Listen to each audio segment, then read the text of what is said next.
السلام عليكم، يا رب تكونوا بخير.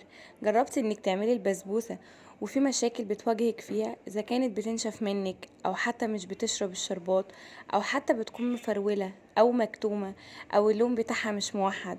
النهاردة هنعمل احلى بسبوسة زي بتاعة المحلات بالظبط، بدون افتكاسات خالص، وسهلة وبسيطة. النهاردة هعمل لكم الوصفة الاصلية بتاعة المحلات بالظبط، من غير حليب، من غير قشطة، من غير اي حاجة خالص.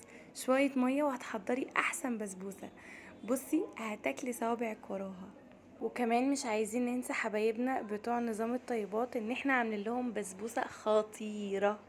انا متأكدة ان بعد الفيديو ده هتقومي تعمليها دلوقتي حالا، من سهولتها ومن جمالها.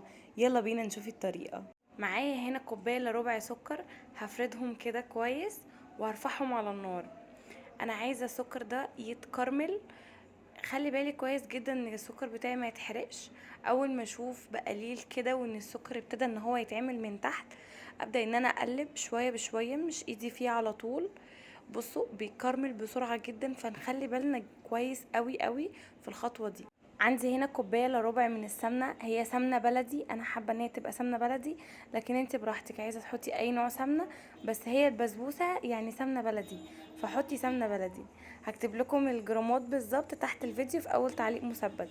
وهنا كمان كوبايه الا ربع من الميه، وهقلب كويس. هلاقي كده ان الكراميل بتاعي ابتدى ان هو يمسك وقفش، وخلاص بقى اللي هو ميؤوس منه، لا انتي سيبيه على نار هاديه وهو هيفك وهيبقى تمام قوي. وهنا معلقه من الفانيليا السايله، و100 جرام من عسل الكلوكوز. انا ساعتها ما كانش عندي عسل كلوكوز، فعملت شربات تقيل، بس ما استنيتهوش ان هو يمسك نفسه، هو كان تقيل بس كان لسه سخن، فحطيته برضو ما فيش مشكلة. فلو عندك عسل جلوكوز يستحسن نحط 100 جرام، حوالي معلقتين كبار كده هرميين. عندي بقى 3 كوبايات من دقيق السميد الناعم اللي هو بتاع البسبوسة. ممكن تجيبي الاكياس اللي هي السميد بس من غير اي اضافات. حطيت عليهم 3 معالق جوز هند. جوز هند ده عايزه تضيفيه براحتك، مش عايزه تضيفيه برضو براحتك. في ناس بتحب ان هي تحمصه، هي مش محتاجه تحميص، هو الكراميل اصلا هيديكي لون وهيديكي نتيجه هايله. هنا بقى جبت المواد الجافه وهحطها كده في وعاء كبير شويه، وهحط عليه المواد السايله بعد ما بردت، يعني دفيت كده. انما هي ما بردتش خالص، لا هي كانت دافيه شويه. مش هحطها سخنه على طول عشان البسبوسه بتاعتي ما تنشفش. لو حطيتي السوائل بتاعتك دي وهي سخنة، البسبوسة هتنشف منك جدا ومش هتشرب معاكي الشربات.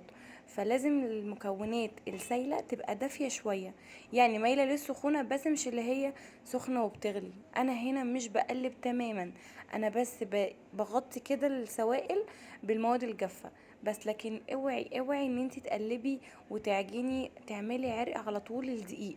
ولما تعملي عرق للدقيق، البسبوسه بتاعتك هتنشف وهتشقق ومش هتبقى حلوه خالص، وهتبقى بجد بجد اللي هي زي الحجر كده. فاحنا عشان نتجنب الخطوه دي تماما، اوعي تقلبي انت. هنقلب بس المكونات الجافه بالمكونات السائله، وهندريها بصوابع ايدينا كده بس، لكن مش هنقلب ونعمل عرق للسميد علشان البسبوسه بتاعتي ما تنشفش.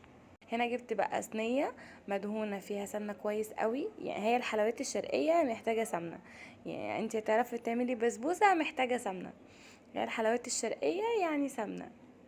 فدهنتها كويس قوي، وفردت البسبوسه كلها في الصينيه بتاعتي، واسويها كويس قوي علشان ما يبقاش فيه حته عاليه وحته واطيه، حته تتحرق مني وحته تبقى لسه نيه.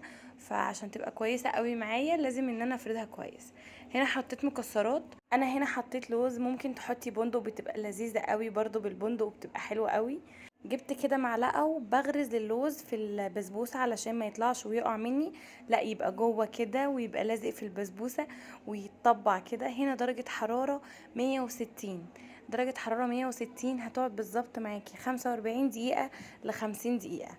فنتابع كويس قوي ونخلي بالنا، علشان هي ما بتاخدش وقت خالص وبتاخد لون على طول وبتستوي، بتبقى هايلة هايلة هايلة. هناك انا عملت الشربات ما لحقتش اقول لكم عليها، ابقى اكتبه لكم عملت فيه ايه. وهنا بقى البسبوسه طلعت واتسقت وكانت في منتهى الجمال. بصوا هتشرب الشربات كله، مش هيبقى فيه ان هي، بصوا انتوا شايفين التشققات اللي في البسبوسه دي تبان ان هي عطشانة فعايزة تشرب. هي التشققات دي كده صح. اول ما شربت الشربات التشققات دي لمت. يفضل نقطعها تاني يوم او بالليل علشان تطلع القطعة بقطعتها. صراحة انا ما قدرتش استنى، انا سبتها بس ساعتين تبرد، حتى والله ما كملت ساعتين. بدأت بقى ان انا اقطعها، قطعيها بقى التقطيعة اللي انت عايزاها. بصوا كانت خطيرة خطيرة خطيرة، لازم تجربوها وتقولي لي رأيكم فيها ايه، علشان هي كانت بسبوسة في منتهى الجمال والله العظيم. وحاجة مش مكلفة خالص، ما استخدمناش لبن، ما استخدمناش قشطة، ما استخدمناش حليب محلى مكثف، ما استخدمناش اي حاجة من الحاجات الدسمة دي. احنا استخدمنا مية تنفع صيامي، تنفع لنظام الطيبات، تنفع لجميع الفئات. هي دي اصلا البسبوسة بتاعت المحلات. بصوا كانت مرملة، انتوا شايفين مرملة ازاي؟ بصوا المعلقة بتنزل فيها، بصوا الترميلة بتاعت البسبوسة. وما كانتش مسكرة، كانت شربتها مظبوط، وكانت عسل بجد، وكانت قمر. فلازم تجربوها، والف هنا وشفا على قلوبكم يا رب.